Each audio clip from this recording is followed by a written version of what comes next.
குருவி அந்த காட்டுல ஆட்டோ ஓட்டுற வேலை செஞ்சுக்கிட்டு இருந்தது. அதுல கிடைக்கிற வருமானத்தை வச்சு தன்னோட ஒரே பையன் குக்குவை நல்லா படிக்க வச்சது. அந்த காட்டுல உள்ள எல்லா பறவைகளுமே சோனா குருவியோட ஆட்டோல சவாரி செய்ய ரொம்பவும் ஆர்வமா இருந்தாங்க. ஆட்டோல பயணம் செய்யறதுக்கான வாடகையை ரொம்ப நியாயமாவும் குறைச்சலாக சோனா குருவி வாங்குறதா இதுக்கு காரணம். இதனால அந்த காட்டுல உள்ள நிறைய பறவைகள் காலையிலயும் சாயங்காலத்திலயும் சோனா குருவியோட ஆட்டோ எப்ப வரும் எதிர்பார்த்துக்கிட்டு இருப்பாங்க. சோனா குருவிக்கு ஆட்டோ வந்துச்சு. அந்த காட்டுல உள்ள எல்லா பறவைகளுக்குமே ரொம்ப உபயோகமா இருந்தப்ப அந்த காட்டுல உள்ள 2 பறவைகளுக்கு சோனா குருவி சம்பாதிக்கிறத பார்த்து வயிறெல்லாம் எரிஞ்சது. அது யாருன்னு உங்களுக்கே தெரியும்னு நினைக்கிறேன். கரெக்ட், நீங்க நினைக்கிற மாதிரி அந்த 2 பறவைங்க காலுக்காகவும் கோரிக்காகவும் தான். காலுஜி, நீங்க என்ன பண்ணுவீங்களோ ஏது பண்ணுவீங்களோ எனக்கு தெரியாது. நீங்க இன்னைக்குள்ள ஆட்டோ ஓட்ட கத்துக்கணும். நாளைக்கே ஆட்டோ ஓட்டி சம்பாதிக்கணும். அந்த சோனா குருவி பகல் பூரா ஆட்டோ ஓட்டி எவ்வளவு சம்பாதிக்குது தெரியுமா? கவர்மெண்ட் ஸ்கூல்ல படிச்சிட்டு இருந்த அது பையனை இப்ப பிரைவேட் ஸ்கூல்ல சேர்த்துருச்சு. கோரி, ஆட்டோ ஓட்டுறதெல்லாம் எனக்கு ஒரு விஷயமே இல்ல. எனக்கு ஏற்கனவே ஆட்டோ ஓட்டவும் தெரியும். ஆனா நான் ஓட்டுறதுக்கு ஆட்டோ எங்க இருக்கு? அதுக்கு பதில சொல்லு. சொந்தமா ஆட்டோ வாங்கணும்னா எவ்வளவு பணம் செலவாகும் தெரியுமா? என்ன காலேஜி, இதெல்லாம் உங்களுக்கு சொல்லி கொடுக்கணுமா? இன்னைக்கு ராத்திரியே சோனாவோட ஆட்டோவை திருடிட்டு வந்து வேற கலர் பெயிண்ட் அடிச்சிருவோம். கோரி, ஆட்டோவை தூக்குறது சோனா வீட்டுல போய் நம்ம தானியங்களை தூக்குறோமே அந்த மாதிரி கிடையாது. ஆட்டோவுக்குன்னு தனியா ஆர்சி புக்கு, நம்பர் பிளேட் எல்லாம் இருக்கு. வழியில எங்கேயாவது போலீஸ் நிப்பாட்டி செக் பண்றப்ப நாம மாட்டிக்கிட்டோம்னா ஆட்டோவை அப்புறம் ரோட்ல ஓட்ட முடியாது, ஜெயில தான் ஓட்டணும். காலுஜி, நீங்க எது வேணும்னாலும் பண்ணுங்க. ஆனா இன்னைக்கு எனக்கு சாயங்காலத்துக்குள்ள ஆட்டோ வீட்டுக்கு வரணும். கோரி, என்கிட்டயோ 1 ரூபா கூட கிடையாது. பிறகு எப்படி ஆட்டோ வீட்டுக்கு வரும்? சாயங்காலம் நான் மட்டும்தான் வருவேன். சரி காலுஜி, வாங்க நம்ம ஆட்டோ ஏஜென்சிக்கு போவோம். அங்க நம்ம கிட்ட இருக்கிற பணத்தை கொடுத்துட்டு புது ஆட்டோ எடுத்துக்கிட்டு வருவோம். மீதி பணத்தை மாசம் மாசம் கட்டிக்கலாம். இப்படி நினைச்ச காலுவும் கோரியும் அவங்க கிட்ட இருந்த பணத்தை எடுத்துக்கிட்டு ஆட்டோ ஏஜென்சிக்கு போய் ஒரு புது ஆட்டோவை வாங்கிட்டு வீட்டுக்கு வந்தாங்க. ஆட்டோவை வாங்கிட்டு வீட்டுக்கு வந்த காலுக்காகவும் கோரிக்காகவும் பிறகு ஆட்டோவுக்கு பூஜை போட்டாங்க. காலேஜி, இந்த ஆட்டோவை நீங்க நல்ல முறையில ஆக்சிடென்ட் இல்லாம தினமும் ஓட்டணும்னு நான் கடவுள்கிட்ட வேண்டிக்கிறேன். அதே மாதிரி இந்த ஆட்டோவுல கண்டக்டர் வேலை பார்க்க போற நீ காசை கணக்கு பார்த்து சரியா வாங்கணும்னு நானும் அந்த ஆண்டவங்கிட்ட வேண்டிக்கிறேன். இவங்க இப்படி பேசிக்கிட்டு இருக்கும்போது இவங்க ஆட்டோ வாங்கின செய்தியை கேட்ட சோனா குருவியும் அங்க வந்தது. காலண்ணா, புது ஆட்டோ வாங்கினதுக்கு என்னோட வாழ்த்துக்கள். இவ்வளவு நாள் எந்த வேலையும் செய்யாம இருந்த நீங்க இப்ப ஆட்டோ வாங்கினதை நினைச்சு நான் ரொம்ப சந்தோஷப்படுறேன். காலையில 8 மணிக்கெல்லாம் வந்துருங்க. நாம 2 பேரும் சேர்ந்தே ஆட்டோ ஓட்டுவோம். நல்லது சோனா, அப்படியே பண்ணுவோம். காலேஜி, நாம ஏன் 8 மணி வரைக்கும் வெயிட் பண்ணணும்? நாம காலையில 6 மணிக்கெல்லாம் போறோம், நிறைய சம்பாதிக்கிறோம். சரி கோரியாக்கா, அப்புறம் உங்க இஷ்டம். இப்படி சொன்ன சோனா குருவி பிறகு தன்னுடைய வீட்டுக்கு பறந்து போச்சு. மறுநாள் பொழுது விடிஞ்சிச்சு. காலுக்காகவும் கோரிக்காகவும் காலையில 6 மணிக்கெல்லாம் ஆட்டோவை எடுத்துக்கிட்டு காட்டுக்குள்ள வந்தாங்க. இப்படி வந்த இவங்க ரொம்ப நேரமா காத்துக்கிட்டு இருந்தாங்க. ஆனா ஆட்டோவில ஏறத்துக்கு தான் யாருமே வரல. மணி 8 போகும்போது சோனா குருவி தன்னோட ஆட்டோவை எடுத்துக்கிட்டு அங்க வந்தது. சோனா, நாங்க காலையில 6 மணிக்கெல்லாம் வந்து காத்திருந்தோம், இது வரைக்கும் யாருமே வரல. கோரியக்கா, பறவைகள் 8 மணிக்கு மேலதான் வீட்டை விட்டு கிளம்புவாங்க. அதனாலதான் நான் உங்களையும் 8 மணி போல வர சொன்னேன். இவங்க இப்படி பேசிக்கிட்டு இருக்கும்போது பறவைங்க கொஞ்சம் கொஞ்சமா அங்க வர ஆரம்பிச்சாங்க. இப்படி வந்த பறவைங்கள கொஞ்சம் பேர் சோனா குருவியோட ஆட்டோலையும் கொஞ்சம் பேர் காலுக்காகத்தோட ஆட்டோலையும் உட்கார்ந்தாங்க. பிறகு 2 பேரும் தங்களோட ஆட்டோவை ஓட்டிக்கிட்டு போனாங்க.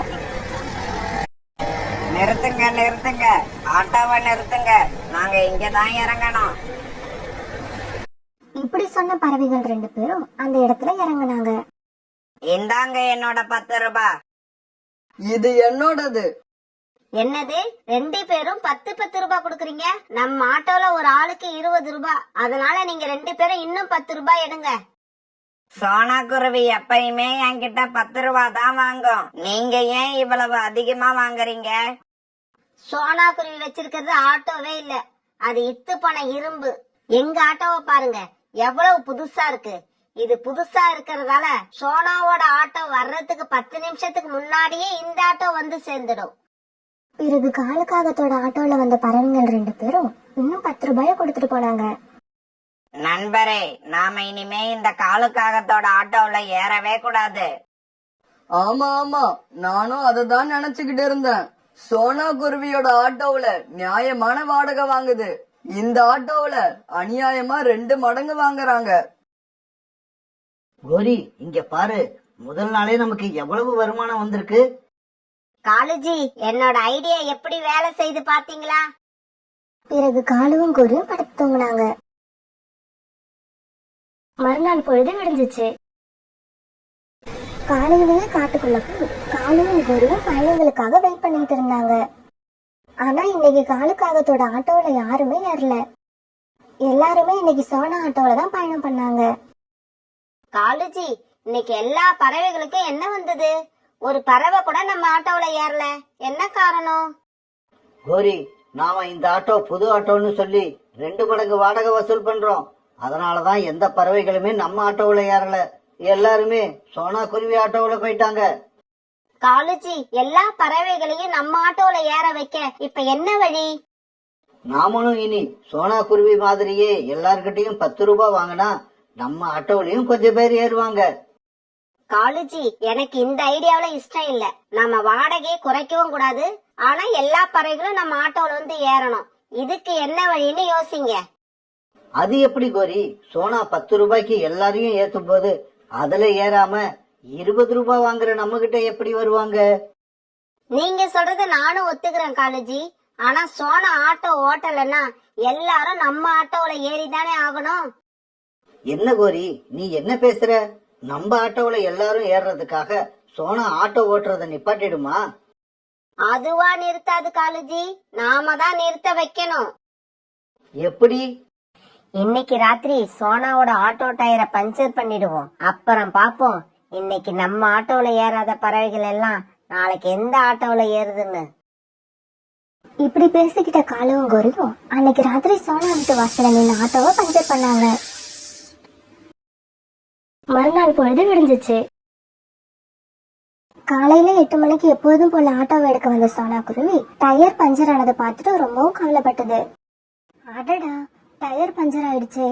பஞ்சர் சரி பண்ற பறவையை கூப்பிட்டு பஞ்சர் ஓட்டுறதுக்கு எப்படியும் சாயங்காலம் ஆயிடும். இன்னைக்கு நம்மளால ஆட்டோ ஓட்ட முடியாது. பரவாயில்ல, காலண்ணனும் ஆட்டோ ஓட்டுறதால ஆபீஸ்க்கு போறவங்களும் அவசரமா போறவங்களும் அந்த ஆட்டோல ஏறி போயிடுவாங்க.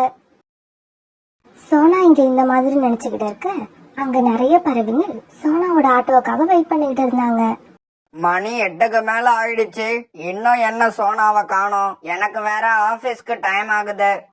ஆமா ஆமா, இன்னைக்கு நானும் சீக்கிரம் போகணும். இன்னைக்குன்னு பார்த்து சோனாவை இன்னும் காணோம். இப்படி பறவைகள் எல்லாம் பேசிக்கிட்டு இருக்க, இப்ப காலுக்காகவும் கோழிக்காகவும் தங்களோட ஆட்டோவை எடுத்துக்கிட்டு அவங்க வந்தாங்க. இதோ காலுக்காக ஆட்டோ வந்துருச்சு. இதுல ஒருத்தருக்கு 20 ரூபா வாங்குவாங்க. இருந்தாலும் வேற வழி இல்ல. இப்படி பேசிக்கிட்டு எல்லா பறவைகளும் அவசர அவசரமா அந்த ஆட்டோல ஏறினாங்க. பிறகு காலுக்காகவும் கோழிக்காகவும் தங்களோட ஆட்டோவை ரொம்ப சந்தோஷமா ஓட்டிக்கிட்டு போனாங்க. அன்னைக்கு முழுக்க இப்படி ஆட்டோ ஓட்டிக்கிட்டு இருந்த காலுக்காகவும் கோழிக்காகவும் இரவானது தங்களோட வீட்டுக்கு போனாங்க. காலுஜி, எவ்வளவு பணம் பாத்தீங்களா? இதே மாதிரி நமக்கு தினமும் பணம் வரணும்னா சோனாவை இனிமே ஆட்டோ ஓட்டவே விடக்கூடாது. ஆமாங்கோரி, நீ சொல்றது சரிதான். சரிவா, நாம இப்பவே போய் சோனா குருவி ஆட்டோவை இன்னைக்கும் பஞ்சர் ஆக்கிட்டு வந்துருவோம். காலுஜி, எனக்கு இப்ப வேற ஒரு யோசனை வந்திருக்கு. பஞ்சர் ஆக்கிறதுக்கு பதிலா பெட்ரோலை திருடிட்டா சோனாவோட ஆட்டோவும் ஓட்ட முடியாது. இந்த பெட்ரோலை போட்டு நம்மளோட ஆட்டோவையும் ஓட்டிக்கலாம். எப்படி இந்த கோரியோட ஐடியா? பிறகு அந்த ராத்திரியில சோனா குருவி வீட்டுக்கு பறந்து போன இவங்க போன உடனே ஆட்டோல இருந்த பெட்ரோலை திருடினாங்க. மறுநாள் காலையில எல்லா பறவைகளும் சோனா குருவியோட ஆட்டோல ஏறி போக வேண்டிய இடங்களுக்கு போய்கிட்டு இருந்தாங்க. அப்ப திடீர்னு வழியில சோனா குருவி ஆட்டோ நின்னு போயிடுச்சு. எல்லாம் இறங்கி வந்து இந்த ஆட்டோல ஏறுங்க. இதுக்கப்புறம் நீங்க அந்த ஆட்டோவை நம்புறதுல எந்த புண்ணியமும் இல்ல. பழைய ஆட்டோவுல ஏறினா இப்படிதான் அங்கங்க ரிப்பேர் ஆகி நின்னு போயிடும். இதோ இந்த புது ஆட்டோவுல வந்து ஏறுங்க. போக வேண்டிய இடத்துக்கு சீக்கிரமா போய் சேருங்க. இப்ப நமக்கு வேற வழியே இல்ல. காலுக்காகத்தோட ஆட்டோல தான் 20 ரூபாய் கொடுத்து போயாகணும். பிறகு எல்லா பறவைகளும் காலுக்கு ஒரு ஆட்டோல ஏறி போக வேண்டிய இடத்துக்கு போனாங்க. நேத்து டயர் பஞ்சர் ஆகி இருந்தது, இன்னைக்கு இப்படி போற வழியில ஆட்டோ நின்னுடுச்சு. நம்ம ஆட்டோவுக்கு என்னதான் ஆச்சு? இப்படி யோசிச்சு சோனா குருவி பிறகு பெட்ரோல்ல செக் பண்ணுச்சு. அடடா, பெட்ரோல் காலி ஆயிடுச்சு. இதுதான் பிரச்சனை போல இருக்கு. இனிமே எப்பவும் பெட்ரோல் டேங்க ஃபில் பண்ணியே வச்சிருப்போம். காலுக்காகவும் கோரிக்காகவும் சாயங்காலம் தன்னோட வீட்டுக்கு போனாங்க. காலுஜி, இப்ப எல்லா பறவைகளுக்கும் வேற வழியே இல்ல. நம்ம ஆட்டோல ஏறி 20 ரூபாய் கொடுத்தே ஆகணும். சரி வா, சீக்கிரமா போய் சோனா குருவி ஆட்டோவுல இருந்து பெட்ரோலை திருடுவோம். அப்பதான் நாம நினைச்சது நடக்கும். ஆமா காலுஜி, ஒரே கல்லுல 2 மாங்காய். சோனாவோட ஆட்டோவும் ஓடாது, நம்ம ஆட்டோவுக்கு பெட்ரோலும் போட தேவையில்லை. இப்படி பேசிக்கிட்ட காலுக்காகவும் கோரிக்காகவும் பிறகு தினமும் ராத்திரி ஆன உடனே சோனா குருவி ஆட்டோல இருந்து பெட்ரோலை திருட ஆரம்பிச்சாங்க. பிறகு அந்த பெட்ரோலை வச்சு பகல் பூரா தன்னோட ஆட்டோவும் ஓட்டினாங்க. ரொம்ப சந்தோஷமாவும் இருந்தாங்க. இப்படியே சில நாட்கள் நகர்ந்துச்சு. ஆனா அதுக்கப்புறம் சோனா குருவி பறவைகளை ஏற்றிட்டு போறப்போ சோனா குருவியோட ஆட்டோ 12 தடவை பாதி வழியே பெட்ரோல் இல்லாம நிக்க ஆரம்பிச்சது. இதனால சோனா குருவி ஆட்டோல பயணம் பண்ற பறவைகள் எல்லாம் ரொம்ப எரிச்சலானாங்க.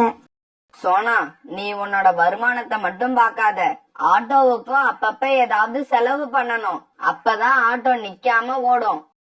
சோனா, உன்னோட இந்த பழைய ஆட்டோவால தொந்தரவு உனக்கு மட்டும் இல்ல, எங்களுக்கும் தான். வர வர உன் ஆட்டோல ஏறினா போக வேண்டிய இடத்துக்கு நேரத்துக்கு போய் சேர முடியல. இந்த ஆட்டோவை முதல்ல நல்லா ரிப்பேர் பண்ணு, அதுக்கு அப்புறமா பயணிகளை ஏத்து. சோனா, நீ தினமும் 3 வேளை சாப்பிடுறல்ல, அதே மாதிரி ஆட்டோவையும் தினமும் கவனிக்கணும். அப்படி கவனிச்சாதான் ஆட்டோ நிக்காம ஓடும். இப்ப பார், உன்னால எவ்வளவு பேர் கஷ்டப்படுறாங்கன்னு. காலுஜி, சோனாவுக்கு அட்வைஸ் பண்ண வேண்டிய நேரம் இது இல்ல. அங்க பாருங்க, எல்லா பறவைகளும் அவங்கவங்க போக வேண்டிய இடத்துக்கு நேரத்துக்கு போகணும்னு தவிச்சுக்கிட்டு இருக்காங்க. வாங்க சார், வாங்க மேம், எல்லாரும் வந்து நம்ம வண்டியில உட்காருங்க. நம்ம வண்டியில ஏறினீங்கன்னா போக வேண்டிய இடத்துக்கு சீக்கிரமா போய் சேரலாம். பிறகு காலுக்காகவும் கோரிக்காகவும் தங்களோட ஆட்டோல எல்லா பறவைகளையும் ஏற்றி அழைச்சிக்கிட்டு போனாங்க. பிறகு அடிக்கடி தன்னோட வண்டி இப்படி நடுவழியில நிக்கிறதால மூட் அவுட் ஆகி போன சோனா குருவி மெக்கானிக் ஜம்ஜம் கிட்ட தன்னோட ஆட்டோவை எடுத்துட்டு போச்சு. ஜம்ஜம் மெக்கானிக் சோனாவோட ஆட்டோவை நல்லா செக் பண்ணி பார்த்தது. சோனா, உன்னோட ஆட்டோல பெட்ரோல் எங்கேயும் லீக் ஆகல. ஆனா யாரோ தினமும் உன்னோட ஆட்டோல இருந்து பெட்ரோலை திருடுறாங்கன்னு நினைக்கிறேன். ஏன்னா பெட்ரோல் டியூப் எல்லாம் யாரோ தினமும் கழட்டி மாட்டுற மாதிரி இருக்கு.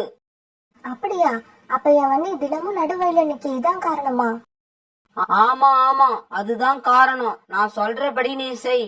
அந்த திருடர்கள் யாருன்னு இன்னைக்கு ராத்திரியே கண்டுபிடிச்சிடலாம். இப்படி சொன்ன ஜம்ஜம் பறவை சோனாவோட காதுல அதுக்கான வழிய சொல்லுச்சு. பிறகு வழக்கம் போல ஆட்டோ நிப்பாட்டுற இடத்துல நிப்பாட்டின சோனா குருவி தன்னுடைய வீட்டுக்குள்ள போய் தூங்கிடுச்சு. எப்பொழுதும் போல காலுவும் கோரியும் அன்னைக்கு பெட்ரோல் திருட சோனா குருவி வீட்டுக்கு போனாங்க. கோரி, சோனா குருவியோட பெட்ரோல் டேங்க்ல இன்னைக்கு பெட்ரோலே இல்ல, காலியா இருக்கு. ஆடாடா, இப்ப என்ன பண்றது? இப்படி சொன்ன கோரி ஆட்டோக்குள்ள இருந்த பெட்ரோல் கேன பார்த்தது. காலுஜி, பெட்ரோல் ஆட்டோக்குள்ள இருக்கு. சோனா வாங்கிட்டு வந்த பெட்ரோலை டேங்க்ல ஊத்தாம கேன்லயே வச்சிருக்கு. பிறகு அந்த பெட்ரோல் கேனை எடுத்துக்கிட்டு காலுக்காகவும் கோரிக்காகவும் தங்களுடைய வீட்டுக்கு போனாங்க. பிறகு அந்த கேன்ல இருந்த பெட்ரோலை ஆட்டோவுக்கு ஊத்துனாங்க. இப்பெல்லாம் எல்லா பறவைகளும் வாடகை அதிகமா இருந்தாலும் போக வேண்டிய இடத்துக்கு நேரத்துக்கு போய் சேரலான்னு காலுகோரி ஆட்டோல ஏற ஆரம்பிச்சாங்க. இப்ப திடீர்னு வழியில காலுகோரியோட ஆட்டோ நின்று போயிடுச்சு. கோரி, வாடகை அதிகமா போனாலும் பரவாயில்ல, போற இடத்துக்கு நேரத்துக்கு போய் சேரலாம்னு தான் உன் ஆட்டோல ஏறணும். ஆனா இப்ப உங்க ஆட்டோ பாதி வழியிலேயே நின்னு போயிடுச்சு. பறவைகள் இப்படி ஆளுக்காளு பேச கோரிக்காகத்துக்கு ரொம்ப கோபம் வந்துடுச்சு. காலுஜி, ஆட்டோவுக்கு பெட்ரோல் போட்டீங்களா இல்லையா? என்ன கோரி இப்படி கேக்குற? ராத்திரி சோனா வீட்டுல இருந்து கேன்ல பெட்ரோல் எடுத்துக்கிட்டு வந்தோம்ல, அந்த பெட்ரோலை அப்படியே நான் தான் என் கையால இந்த ஆட்டோவுல ஊத்துனேன். காலன்னா கோரி அக்கா, எல்லா ஆட்டோவுமே பெட்ரோல்ல தான் ஓடும், தண்ணியில ஓடாது. நீங்க ராத்திரி என்னோட வீட்ல இருந்து எடுத்துட்டு வந்த கேன்ல இருந்தது பெட்ரோல் இல்ல, தண்ணி. அதனாலதான் உங்க புது ஆட்டோ இப்ப வழியிலே நின்னு போயிடுச்சு. இதை கேட்ட காலுவும் கோரியும் எதுவுமே பேச முடியாம தலையை குனிஞ்சுக்கிட்டு நின்னாங்க. பிறகு சோனா குருவி நடந்தது எல்லாத்தையும் எல்லா பறவைகிட்டையும் சொல்லுச்சு. காலோ கோரி, நீங்க 2 பேரும் இவ்வளவு கேவலமா இருப்பீங்கன்னு நாங்க நினைக்கவே இல்ல. பணம் சம்பாதிக்கிறதுக்காக இப்படி எல்லாம் கூடவா பண்ணுவாங்க? என்னால நம்பவே முடியல. இதுக்கப்புறம் நான் ஏறினா சோனா குருவி ஆட்டோவுல தான் ஏறுவேன். அந்த ஆட்டோ இல்லன்னா நடந்து போனாலும் போவனே தவிர காலுகோரி ஆட்டோவுல ஏறவே மாட்டேன். இப்படி சொன்ன எல்லா பறவைகளும் பிறகு சோனா ஆட்டோல ஏறி போக வேண்டிய இடத்துக்கு போனாங்க. காலுக்காகவும் கோரிக்காகவும் தன்னோட ஆட்டோவை வச்சுக்கிட்டு தனியா நின்னாங்க. இப்ப மத்த பறவைங்க எல்லாம் அந்த ஆட்டோல ஏறதும் இல்ல, காலு கோரி கூட பேசுறதும் இல்ல.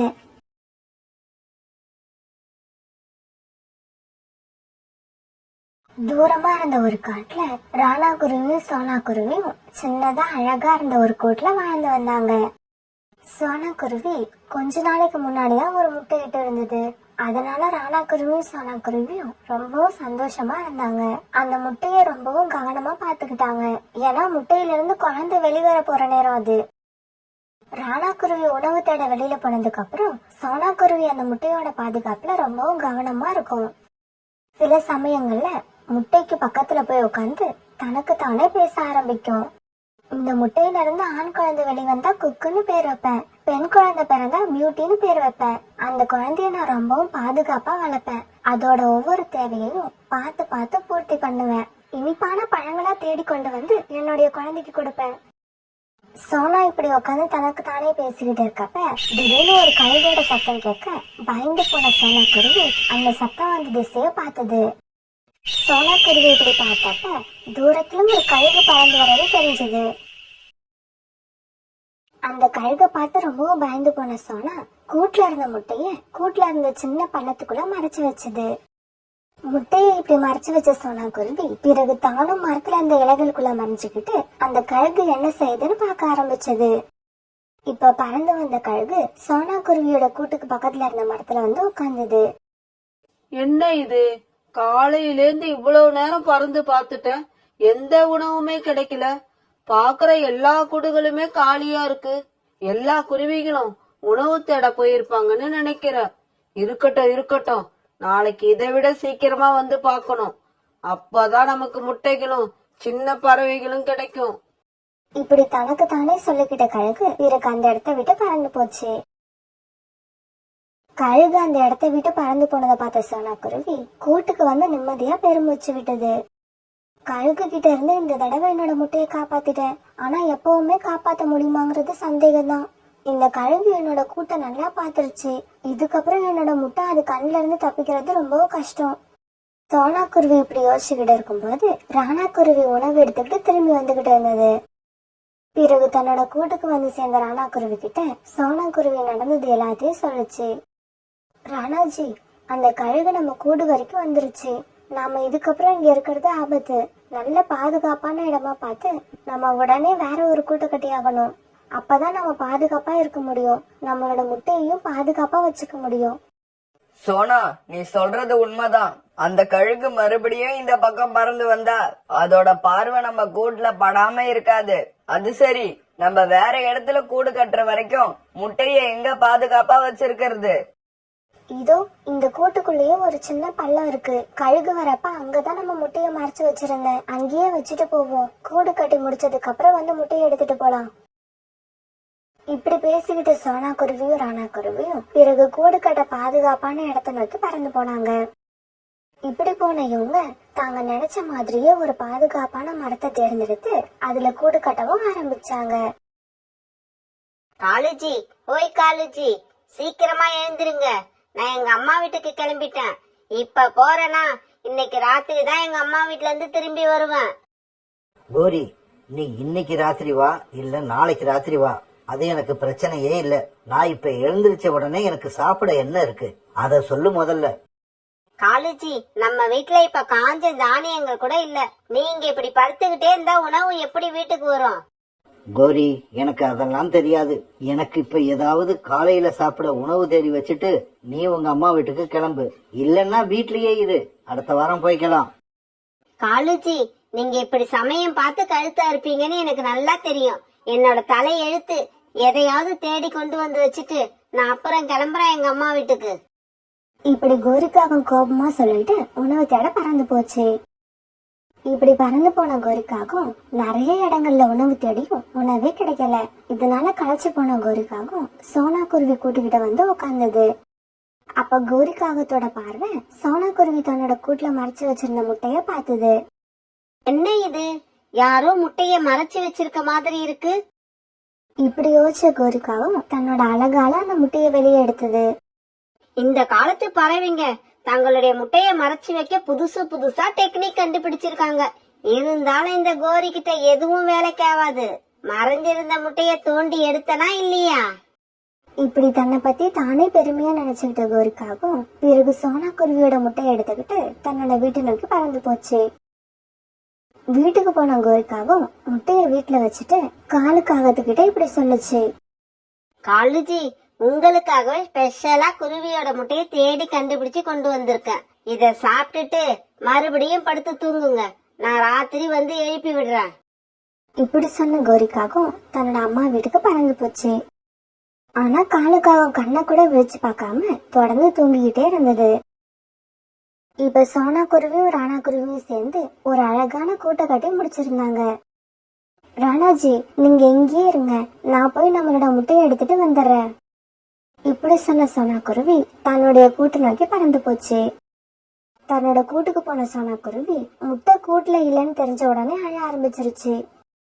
என்னோட முட்டையை இங்கதானே வச்சுட்டு போயிருந்தேன், ஆனா இப்ப என்னோட முட்டைய காணல. யாரோ என்னோட முட்டையை எடுத்துட்டு போயிட்டாங்க. இவ்வளவு நாள் என்னோட முட்டையை நான் எப்படி எல்லாம் பாதுகாத்து வச்சிருந்தேன். இப்படி கடைசி நேரத்துல என்னோட முட்டையை என்கிட்ட இருந்து யாரோ திருடிட்டு போயிட்டாங்க. பிறகு இந்த செய்தியை தன்னோட கணவன் கிட்ட சொல்றதுக்காக சோனா குருவி ராணா குருவி நோக்கி பறந்து போச்சு. இப்படி போன சோனா குருவி நடந்தது எல்லாத்தையும் தன்னோட கணவன் கிட்ட அழுதுகிட்டே சொல்லுச்சு. ராணாஜி, நம்மளோட முட்டைய கூட்டுல காணோம். யாரோ நம்ம முட்டையை திருடிட்டு போயிட்டாங்க. என்னோட குழந்தைய என்னால பாதுகாக்க முடியல, அதை நானே தொலைச்சிட்டேன். இதை கேட்ட ராணா குருவிக்கு ரொம்பவும் அதிர்ச்சியா இருந்தது. அதுவும் அழ ஆரம்பிச்சது. பிறகு ராணா குருவியும் சோனா குருவியும் அன்னைக்கு பூரா அழுதுகிட்டு தங்களுடைய முட்டைய பத்தி பேசிக்கிட்டே இருந்தாங்க. பிறகு ராத்திரி ஆச்சு.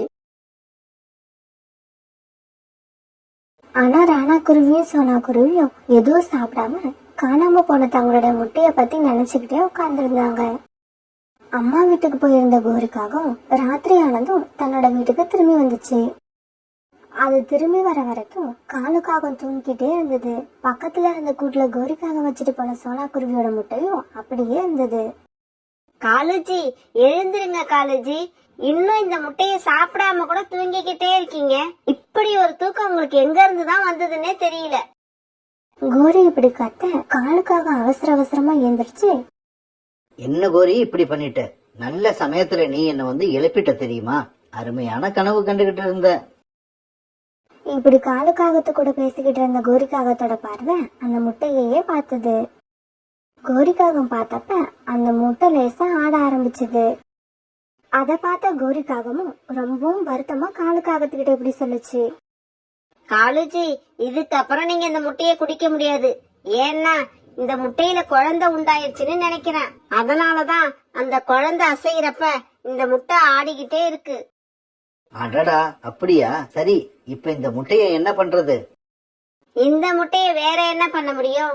எங்கேயாவது தூக்கி போட வேண்டியதுதான். கோரி, நீ இந்த முட்டைய எங்க இருந்து எடுத்துக்கிட்டு வந்த?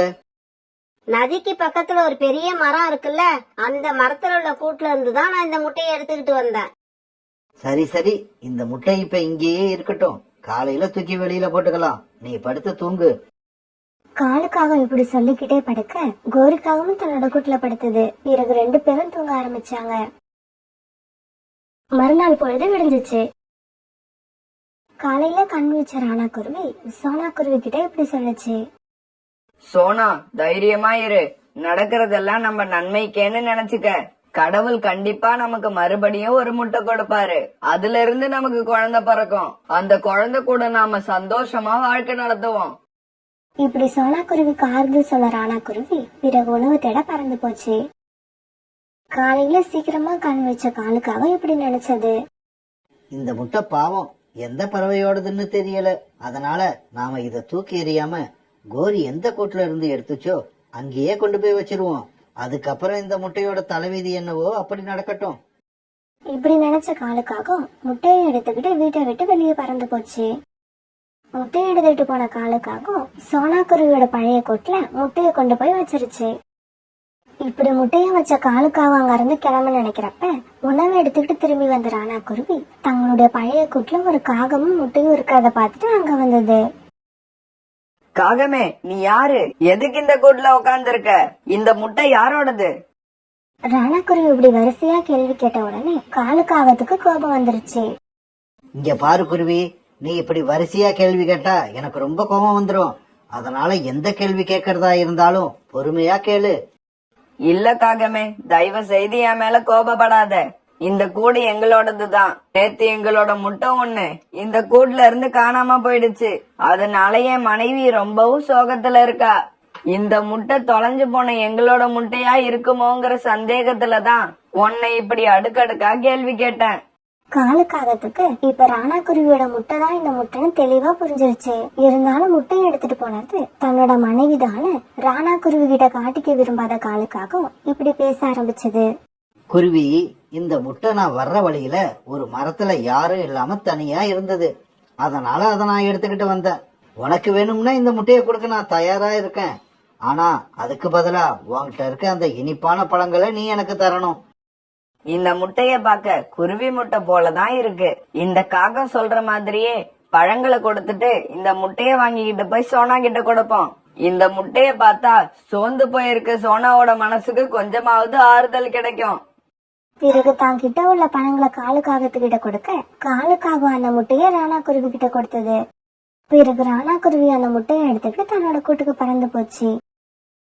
சோனா, இங்க பாரு, இன்னைக்கு நான் உனக்காக என்ன எடுத்துக்கிட்டு வந்திருக்கேன்னு.